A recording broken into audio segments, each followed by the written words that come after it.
Welcome, Your Holiness. I hope everybody else's attention is not too much distracted by having eaten, but I'm sure that Alan's presentation will be very lively and engaging so that everybody sort of overcomes that impediment. Thank you. Oh, thank you. Of course, it is a great honor, also a great pleasure to be here, to try to share some knowledge that may be relevant both to Buddhism and to the rest of the modern world. I want to give a bit of preface, though, because I'm in a very anomalous situation, and that is I'm going to be talking about Buddhist meditation to a group, including audience of geshes, of lamas who have enormous background, insight, experience, and they definitely don't need any basic primer on Buddhist meditation from me, let alone His Holiness. And so the scientists have been asked to always address His Holiness as the primary audience, really the central audience. I'm going to be doing something a bit different. That is, at times I'm going to be directing more out to the scientific community, the general community, when I'm talking about basic Buddhist concepts and definitions, which His Holiness does not need to hear from me. At other times, especially when I'm suggesting interpretations or possible hypotheses of how to understand different states of meditation and so forth, then I'll turn to His Holiness, and especially to all the Buddhists here, ready to be refuted if I make some interpretation that really is quite incorrect. And also I will do this, and that is a lot of what I'll be sharing will be, of course, and everything will be in English, but a fair amount will be translated in my mind directly from Tibetan into English. So occasionally I'm going to just give a phrase, as I did in Saranat. I'll just give a phrase here and there so that there's no question about what I'm translating from the Tibetan. So I'll say something like metta attention, da shijin. And so then hopefully the translation back into Tibetan will be very smooth, and nobody will be wondering what was he meaning then when he said that in terms of Tibetan. Okay? So that'll be the anomaly here. So, maybe Your Holiness, would you mind to put on the microphone, because then also everybody can hear. I have nothing to say. No, just in case questions. Maybe later. Questions or additions. Only uncomfortable. I'm sorry. Okay. So, in terms of the title of my presentation here, one could say this is really quite an extraordinary claim for a title, as if in 12 slides, that's all I have, I'm going to be summarizing Buddhist contribution to first-person cognitive science. And of course, that is not the case. It's a very vast topic, and I'm going to be focusing on a fairly narrow range, focusing especially on the practice of shamatha, but one area where I think Buddhist tradition may contribute something very significant to the scientific tradition, and in turn benefit from the scientific tradition. In terms of the overall framework, or subject, for my presentation, I want to first paint a very large picture of the framework of Buddhist practice, which is familiar to all Buddhists here. The actual nature of shamatha, shamatha being a Sanskrit term, which is really referring to an array of methods for refining attention skills. Right? The challenges for introspection, that is, if we are going to include introspection as a means of inquiry, seeking to understand the nature of the mind, the potentials of the mind, very deep issues about the nature of consciousness itself, are there challenges built in, or is this going to be very easy to integrate into science? The fact that introspection is not used extensively or rigorously in modern mind sciences indicates there may be some problems here, in which they must be addressed. On the other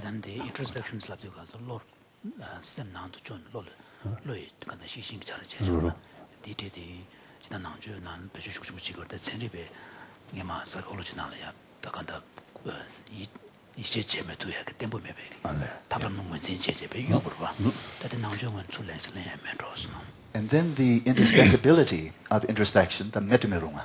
We must, that is, for a full understanding, if such is possible, or even to approach a full understanding of the mind, one must, I believe, include first-person perspective. It is indispensable. You can't skip it and just study the brain and study behavior and never rely on anybody's first-person account of their own experience. Then the question is, can the introspective observations be more rigorous? Can the reports be more sophisticated? And this is where Buddhism, I think, has much to contribute. Final point that David has already made, so I will make it very briefly, but the complementarity of Buddhist and scientific methods of inquiry. The great strengths of science tend to be not the strengths of Buddhism. The strengths of Buddhism, likewise, overall, not the strengths of modern science. And then I'll end with quite a number of open questions, some of which may be interesting for our following discussion. So this framework of Buddhist practice is true, I believe, pretty much of all schools of Buddhism. that the foundation is really ethics. It is leading a wholesome way of life. It is seeking to do our best to avoid injury. So now I'll address the general audience. By means of our activity of body, speech, and mind, do our utmost to follow the principles of ahimsa, of not deliberately injuring, on the one hand, so that's the negative side, try to avoid that. On the other hand, when possible, when the opportunity arises, seek to be of service. Try to help, as David so well said, alleviate suffering, bring greater happiness. And this is often likened to the earth, and that is at the foundation for, I would really say, all spiritual practice. But with total confidence, I would say it is the foundation of all Buddhist practice. Without this, you really don't have Buddhist practice. Mm-hmm. On that basis, then we have the second tier or broad training within the Buddhist path, and that is samadhi. Now, this has become an English term now, and samadhi generally is understood as some very focused attention or maybe some higher meditative state. Its narrow term is single-pointed attention, very focused attention. But when we're speaking of the training of samadhi, not simply the practice or the mental faculty of samadhi, but the training of samadhi, then it's including much more than simply developing attention skills. It would include, for example, the cultivation of loving kindness, compassion, empathetic joy, equanimity. It entails many practices designed to really bring forth a very wholesome quality of mind and to achieve exceptional states of mental balance. So not just attention skills. So that's the broader framework. I would say, in short, that the practice of samadhi is designed to bring about an exceptional state of mental health, well-being, and balance. And that is considered to be a foundation. Balance.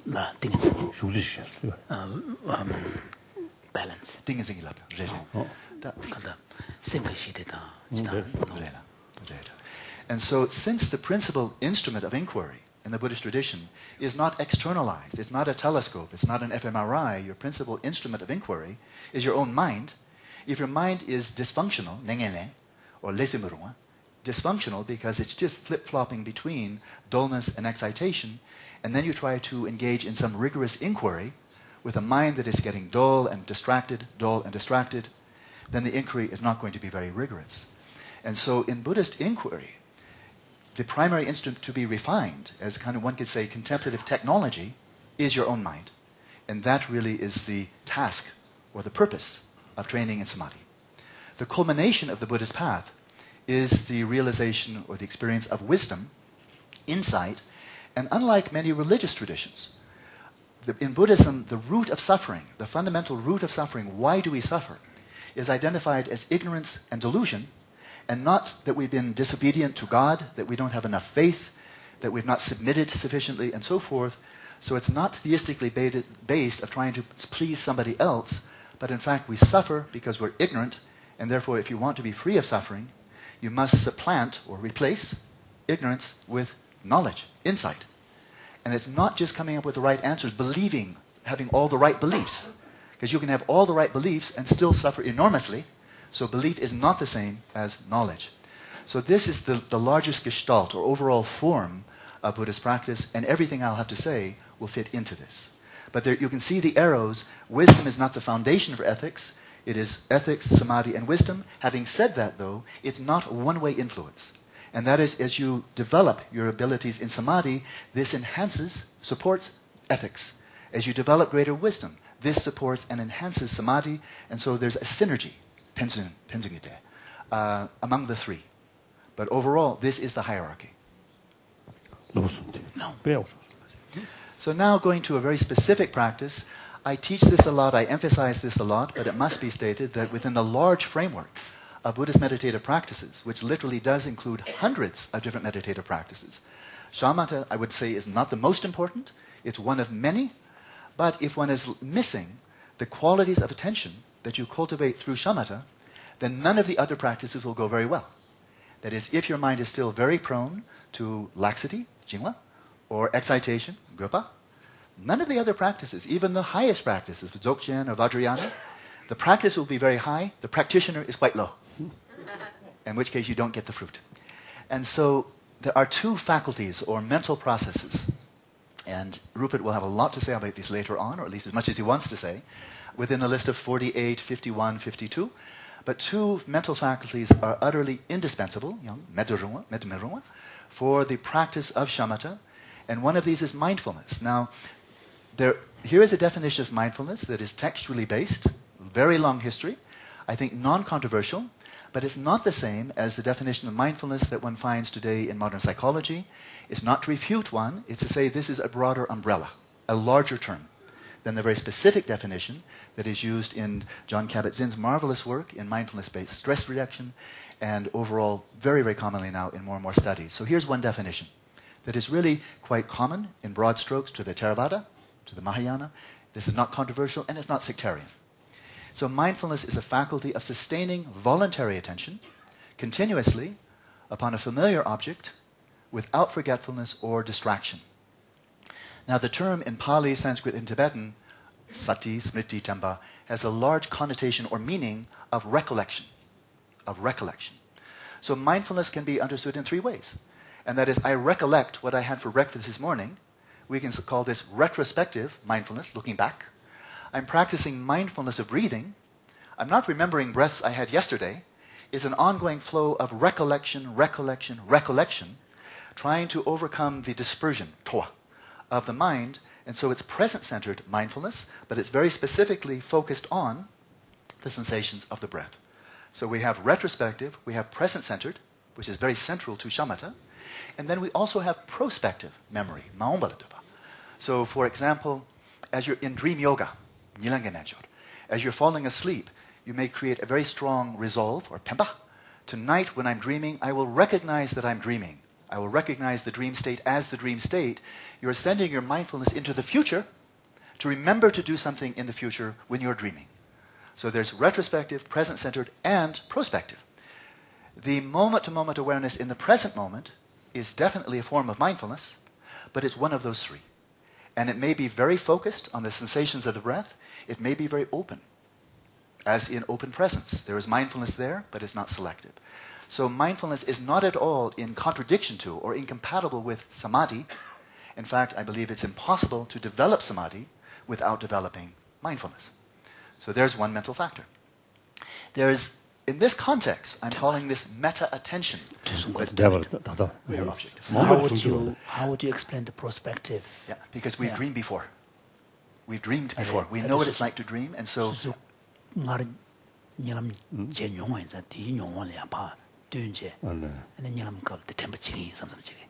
If you've never dreamed before, you couldn't imagine, when I'm dreaming, then I'll remember to do this.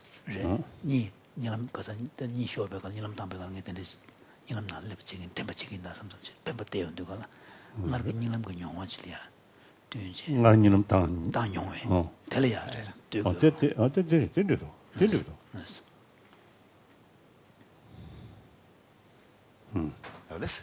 The other mental faculty, there are only two, it's not a long list, is Prospective. prospective. So what would be the object of the mindfulness there if it's being recollected? You already remember what it's like to dream, and when you have something like that again,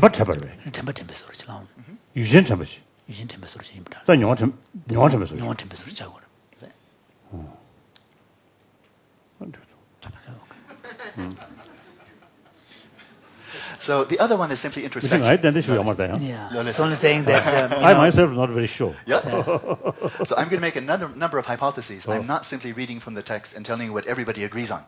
So I've heard this one, although actually from one Theravada master, Baok Sayadaw, mentioned prospective memory. So the other mental faculty is the shiji, or introspection.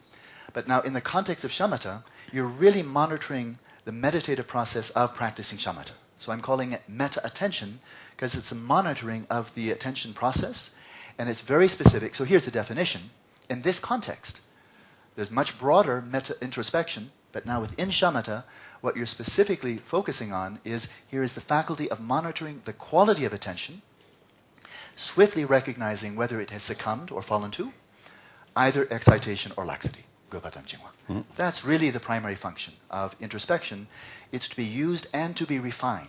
Because as you develop along the path of shamatha, you must learn how to recognize subtler and subtler and subtler excitation and laxity.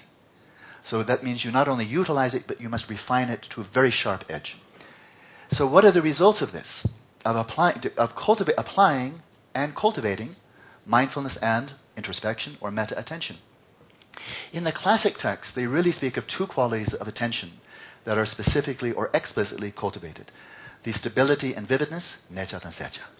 Having taught shamatha for about 33 years to Westerners, I found, and also myself, in my own practice, Yes. I did my first retreat up here almost 30 years ago. His Holiness was my guide in that practice. And I went in with great determination, very strong willpower. Mm-hmm. And I was thinking I must apply the first type of attention, which in Tibetan is called tsiruweyilajaba, squeezing attention. And I got up to my meditation hut. 딤대 주고서 됩니다. 딤대 주고. dimdejum. And tsiruwa sigeyo. 그래. And so dimbadan, tsiruwa means squeezing. So I thought, I know a lot about squeezing. So I got up in my hut practicing 10 hours a day, starting at 3:30 in the morning, and I said, I will squeeze. And of course, you all know, I didn't. But of course, after a very short time, you get totally stressed out, uptight. All the joy goes from the practice. You've been trying very hard, but then you hit a ceiling and you go nowhere. You're just getting sicker and sicker. And so, as myself as a Westerner, teaching Westerners, there is a point so that we can be more like a Tibetan nomad 100 years ago. In general, maybe a bit more relaxed. Not driving cars at 70 miles an hour, not multitasking like in the modern world. First of all, learning how to be more like a Tibetan. Traditional Tibetan, not a modern Tibetan. Or a rural Indian 1,000 years ago. More relaxed, just looser, because we find references to lucha, relaxation, but not very strongly emphasized. In the shamatha, I think for the modern world, we must strongly emphasize it. And out of relaxation, then stability. Out of stability, vividness. So once again, there's a kind of hierarchy. But first of all, relax, be happy. And then stability, a bit more effort. And then out of stability, then the vividness. So there's a hierarchy. And 세자. And then as with the Shila Samadhi Prajna, the ethics, samadhi, and wisdom, it's not just a hierarchy. As your mind grows calmer, more stable, you become more relaxed. As your mind becomes more vivid, this helps a lot for stability, because when you're very vivid, you're very interested. And if you're very interested in something, it's easier to stay on track. So those are the three qualities.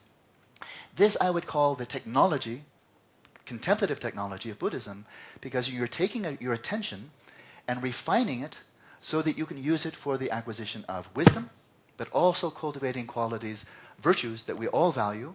That is, with your ability to shamatha, you'll be much more efficient in cultivating loving kindness, compassion, generosity, patience, and so forth. And they in turn will help you in your shamatha. So the point here, though, the connection between shamatha and vipassana is a statement often quoted, including in the Kamalashila, the Bhavanakrama. The mind established in equipoise discovers reality. So,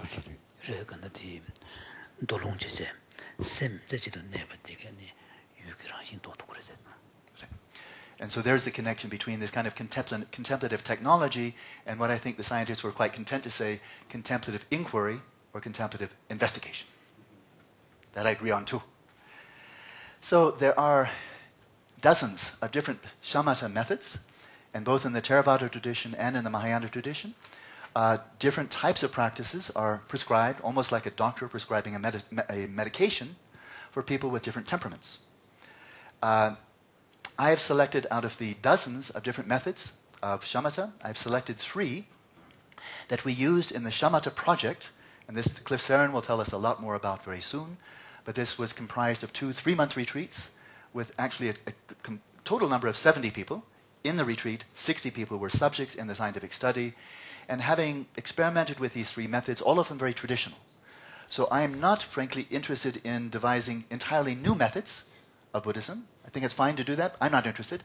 I'm much more interested in selecting methods that clearly are effective in the modern world, and possibly some minor adaptation, like relaxing first.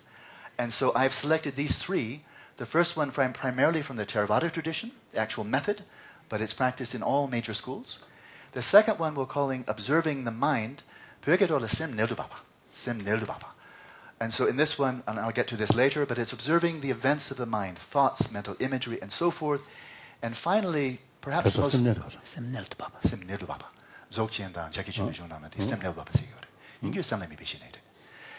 But this really isn't, the second one really does entail attending to the space of the mind, that domain of experience, and the thoughts, the images, and so forth that arise within that domain. And you maintain an ongoing flow of mindfulness there while introspectively observing the quality of your attention. Now there's a simpler practice, and it's a subtler practice.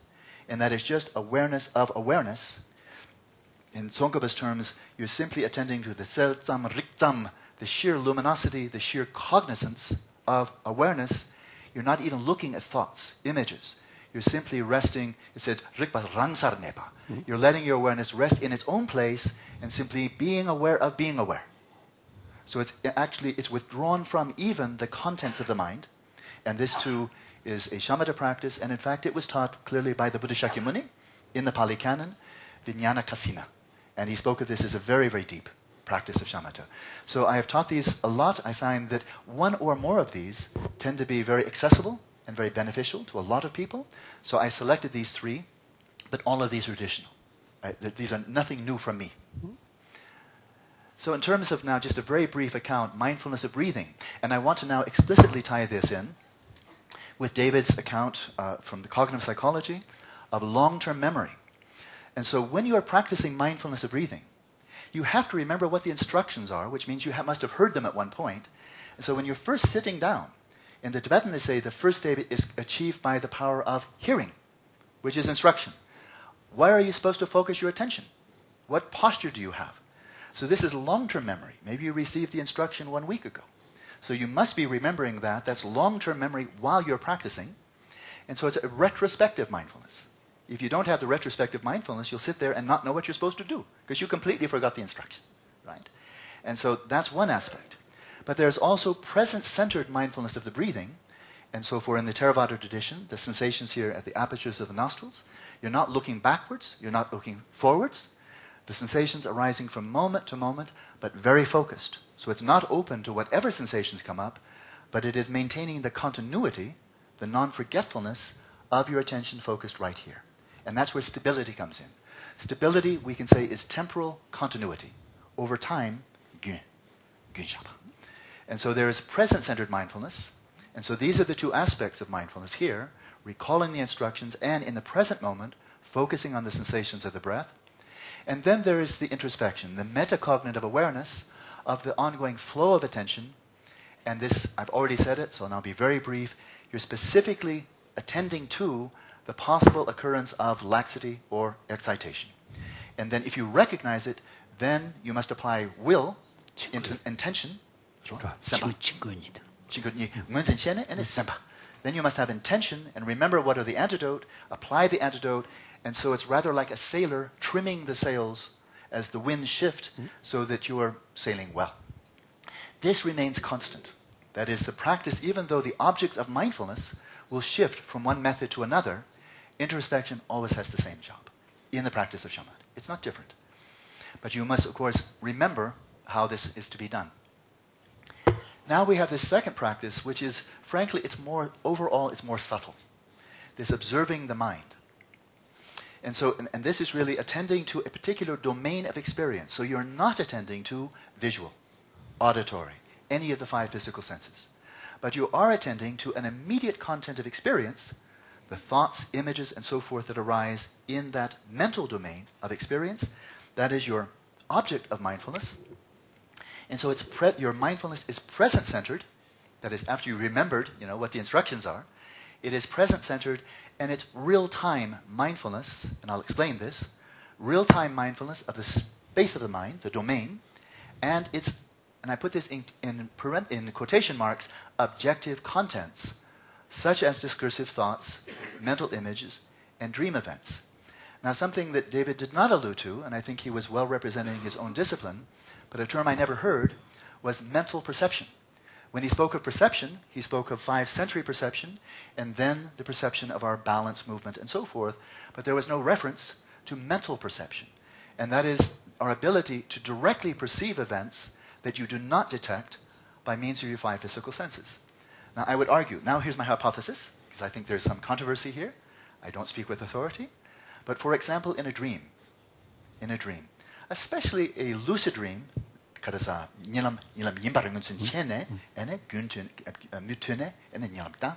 in the midst of a lucid dream where you're recognizing the dream as the dream, here it's very evident that you're directly perceiving mental facsimiles, mental facsimiles of visual form, mental facsimiles of sound, of even smell, of taste, of touch.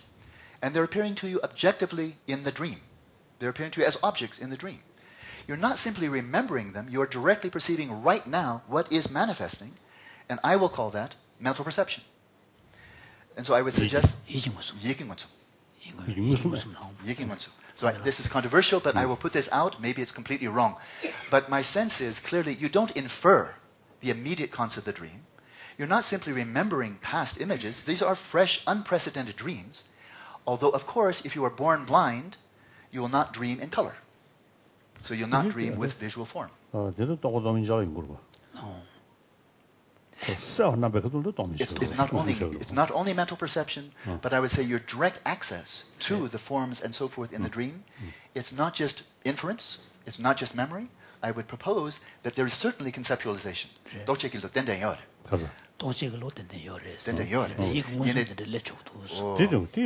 there's also mental perception. And so if this is the case, and His Holiness is not objected yet, if this is the case, if we can agree that we are mentally perceiving objective appearances within the dream, I would suggest this is not only while you're dreaming, but when you're meditating. And you're focusing on the space of the mind, and you will objectively observe mental images arising, spontaneously. You will mentally hear chit-chat or discursive thoughts just arising. And you may even have other mental images arise as well. And so discursive thoughts, mental images, but this is present-centered, it's real-time, and I would suggest, again, a hypothesis, is that your perception of, let's say, a mental image. When I said I could visualize an image of a banana above David's head, I would suggest, here's another hypothesis, that, your head didn't go down, that the appearance of the banana, the mental image of the appearance of the banana is simultaneous, dunyam, with my mental perception of it. In other words, it's not first the appearance and then I get it later, but in fact, it's real-time. Hypothesis.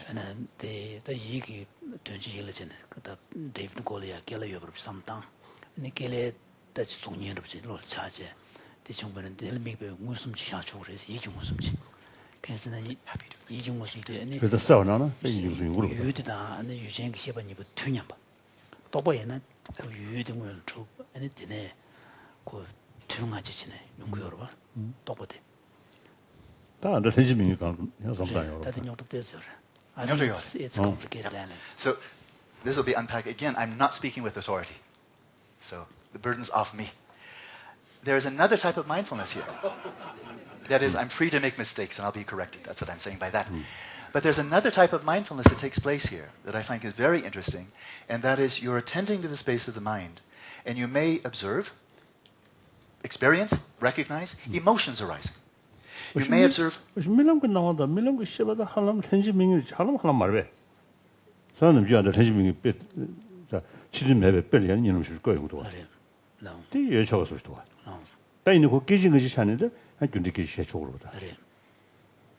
So, continue. Sure. Another very interesting aspect of this practice is not simply attending to the objective appearances within the mind, but also paying attention to and recognizing emotions arising, anger, sadness, fear, and also recognizing desires arising.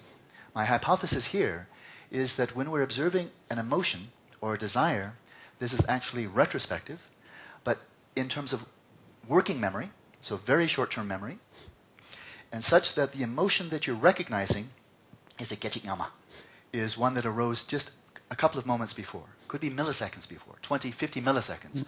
But in fact, it's retrospective, but very short term. And so but when you recognize the desire, at that moment you're not having the desire, because the desire is going to be for something.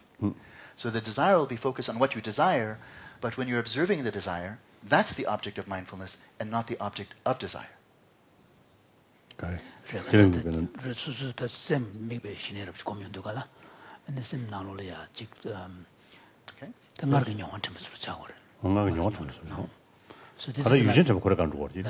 this is like a recollection of an experience. Yes, but you're right. Let's say in one moment I'm experiencing sadness. In the next moment, I have a retrospective mindfulness of that sadness, Sure. but I'm looking at the past moment and not the same moment. Sure. So it's very subtle.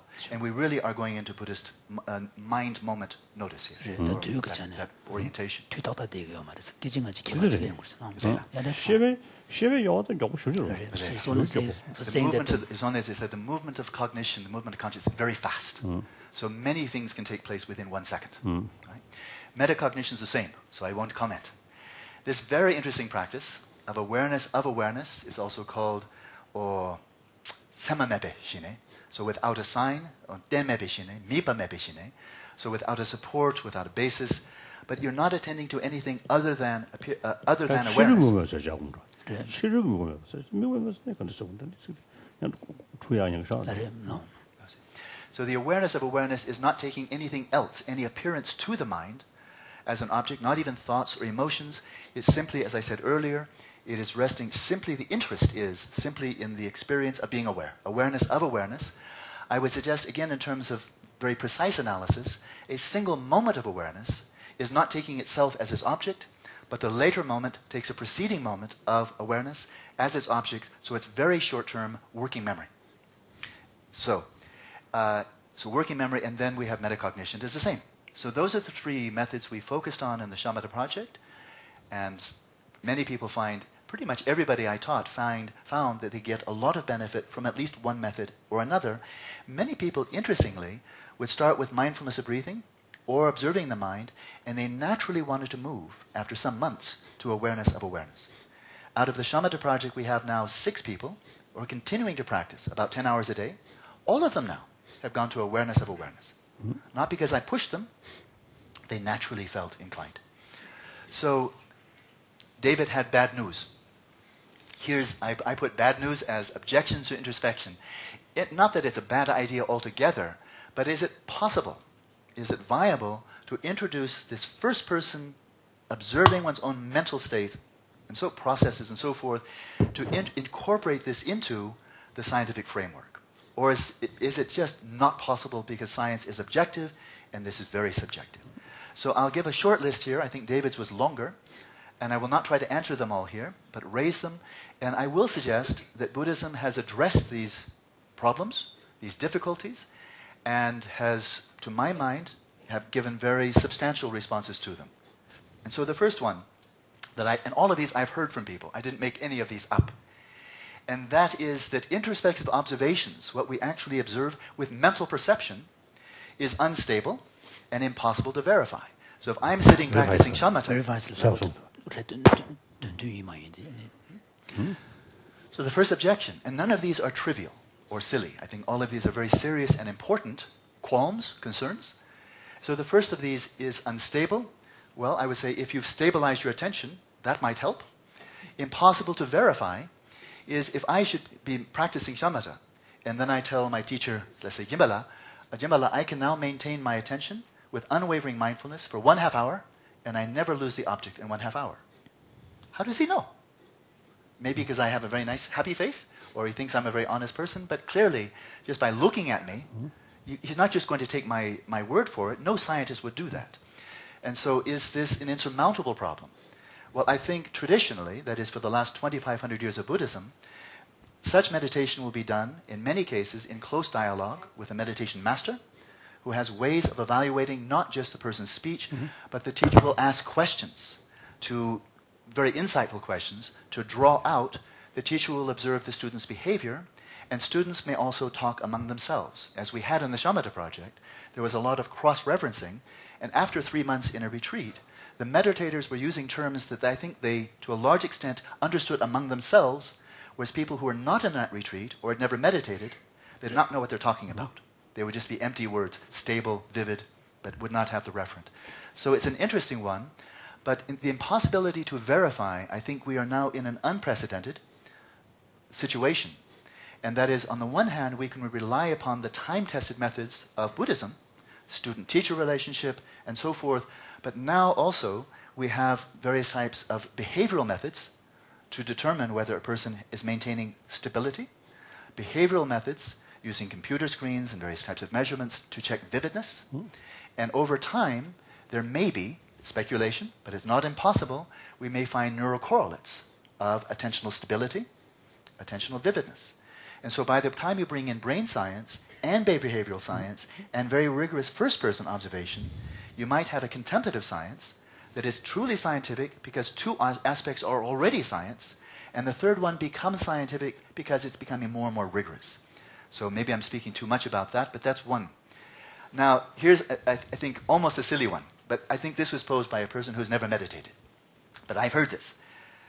Introspection observations are useful only for understanding meditative states, but not for understanding ordinary or pathological, pathological mental states.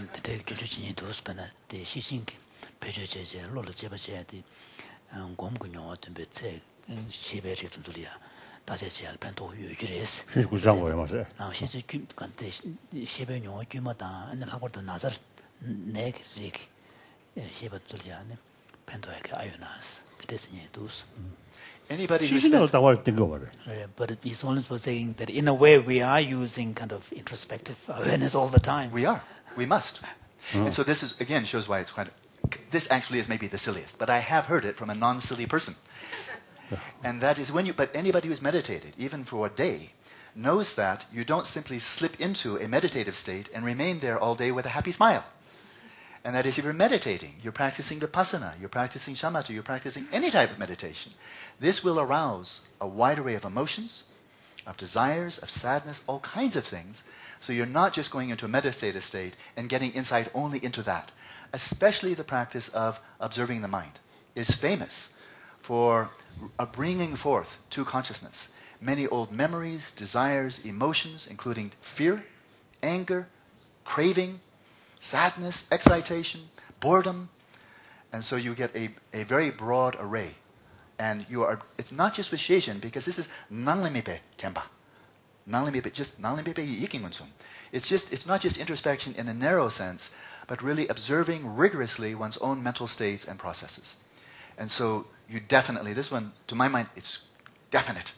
You don't just get insight into meditative states. In fact, you may have insight into a wide variety of mental states. Here's one I just heard recently, and that is introspection is subject to, or looking inward is subject to contamination by theory.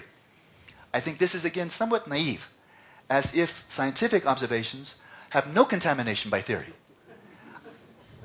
That would have to be an extremely primitive level of observation. Reading, if Cliff shows me the latest fMRI scan, he said, "Look, Alan, can't you see what I see?" And they say, "Yes, I see a psychedelic oval image. This is really nice."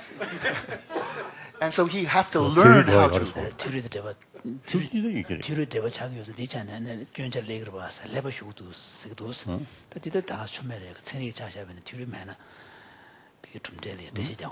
Now this is a serious objection in terms of the collapse of the introspective movement from about 1875 to 1910. Introspection was used, and then it was pretty much discarded in academic psychology because there were many internal problems, and one of the very famous problems was in one laboratory, the investigator would almost be suggesting what people should be seeing, and then they would see what he or she had said, and so that is contaminated. That's true. But I would suggest it doesn't have to be that way. Theory can be used to illuminate and not merely to bias. And so that's where you really are trying to approach a contemplative science and not a contemplative indoctrination, where you're only aimed at seeing what you should see. Then you don't need to meditate, you just memorize. Then you have, this is a very interesting one. Introspective observations are subject to phenomenological illusion, and that is that appearances and reality are different, right? Well, if we actually knew this, the nature, if scientifically we knew the nature of subjectively experienced mental images, desires, emotions, then we could compare the appearances of these with reality. But the problem is we don't. We know the neural correlates, but no one has ever demonstrated that neural correlates are identical to the subjective experience. That's a hypothesis, never been tested, never been validated. And so I will say that's an untested.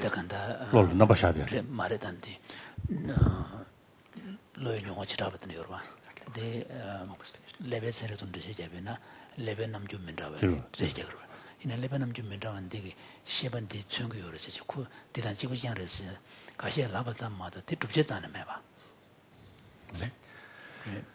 And so since we don't know the nature, that is scientifically, we don't yet know the nature of consciousness or other subjective experiences, therefore to say the appearances are, how do you say, misleading, I think we have no basis for saying that.